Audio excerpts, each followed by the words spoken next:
Bismillahirrahmanirrahim. Assalamualaikum warahmatullahi wabarakatuh. Sobat Quran yang dimuliakan Allah Subhanahu wa taala, banyak cara untuk menamatkan Al-Quran. Yang paling populer adalah 30 hari atau 7 hari. Pembagian teks Al-Quran ke dalam 30 juz adalah sesuai bilangan hari dalam satu bulan. Namun, jika ingin menamatkan Al-Quran dalam satu minggu, lihatlah tanda manzil yang ada. Misalnya dalam Mushaf Al-Quran Standar Indonesia. Di kalangan para penghafal Al-Quran, cara menamatkan bacaan Al-Quran dalam 7 hari itu sering disebut dengan fami bisyaukin. Arti harfiahnya adalah bibirku selalu rindu membaca Al-Quran. Istilah tersebut terdiri atas rangkaian 7 huruf.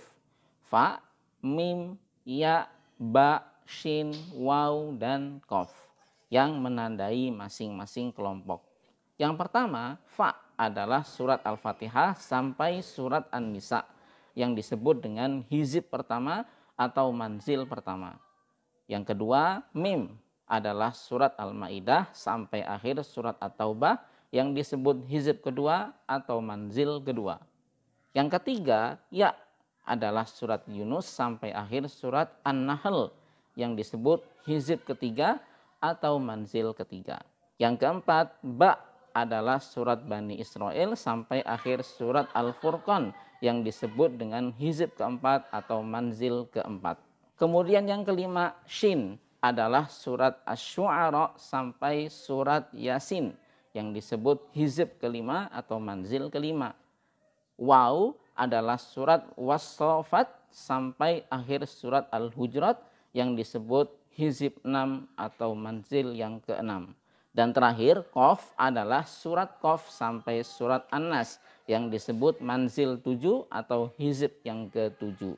Sobat Quran yang dimuliakan Allah Subhanahu wa taala, menamatkan bacaan Al-Quran dalam 7 hari adalah tradisi salafus soleh atau generasi pendahulu yang soleh. Sebagian besar sahabat Rasulullah SAW menghatamkan Al-Quran dalam 7 hari.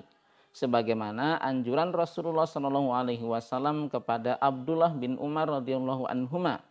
Bacalah Al-Quran sampai khatam dalam 7 hari dan jangan lebih cepat dari itu. Cara membaca seperti ini disebut khatmatul ahzab atau menghatamkan Al-Quran berdasarkan hizib-hizibnya atau kelompok-kelompoknya. Sebagaimana diriwayatkan dalam asar yang dinisbatkan kepada Ali bin Abi Thalib radhiyallahu an, membaca berdasarkan hizib fami bisyaukin dimulai pada hari Jumat dan diakhiri pada hari Kamis atau malam Jumat berikutnya.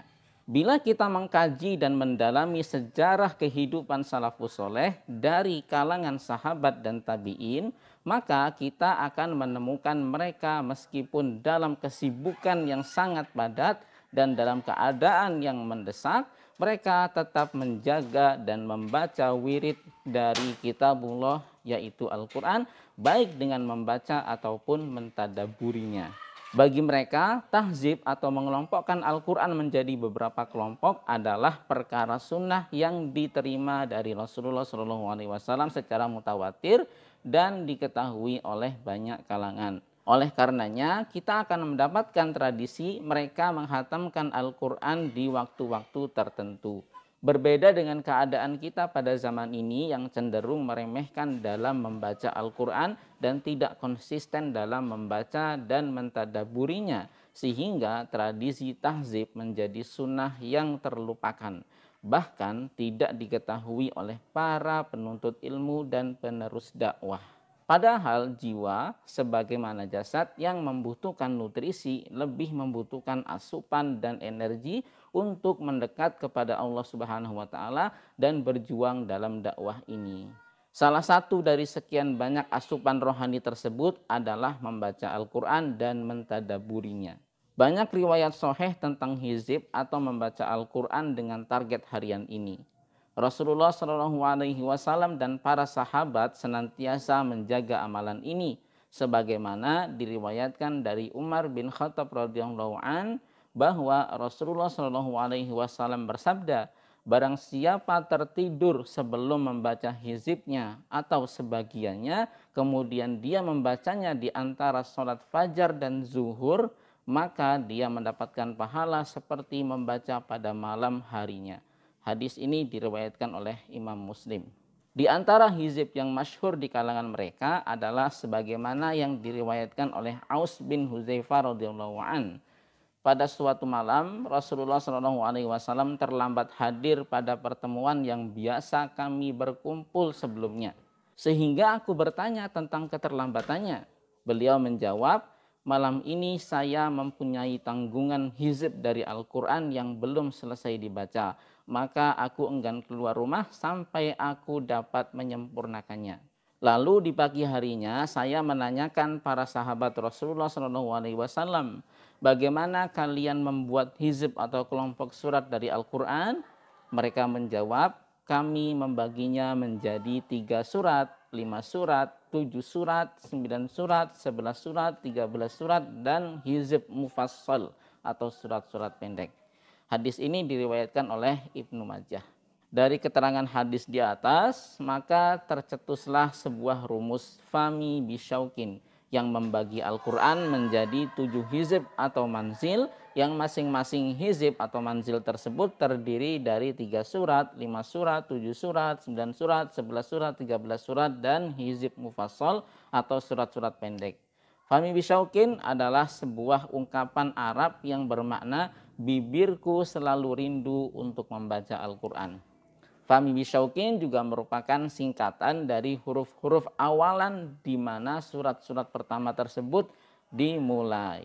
Semoga Allah Subhanahu wa Ta'ala memberikan taufik kepada kita untuk menghidupkan kembali tradisi atau sunnah ini dan memasukkan kita ke dalam golongan hamba-hambanya yang menjadi ahlul Quran, yang disebutkan oleh Allah Subhanahu wa Ta'ala, inna lillahi ahlina minan nas. Kata Rasulullah dalam sebuah hadis qudsinya, sesungguhnya Allah memiliki keluarga-keluarga dari golongan manusia.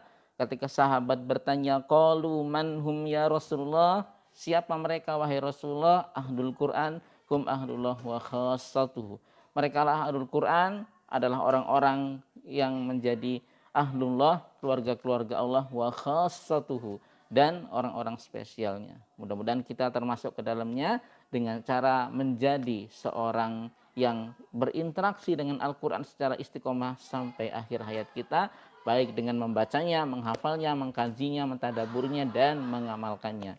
Demikian, mudah-mudahan ada manfaatnya. Kita akan sambung di kesempatan berbeda. Billahi taufiq wal hidayah. Assalamualaikum warahmatullahi wabarakatuh.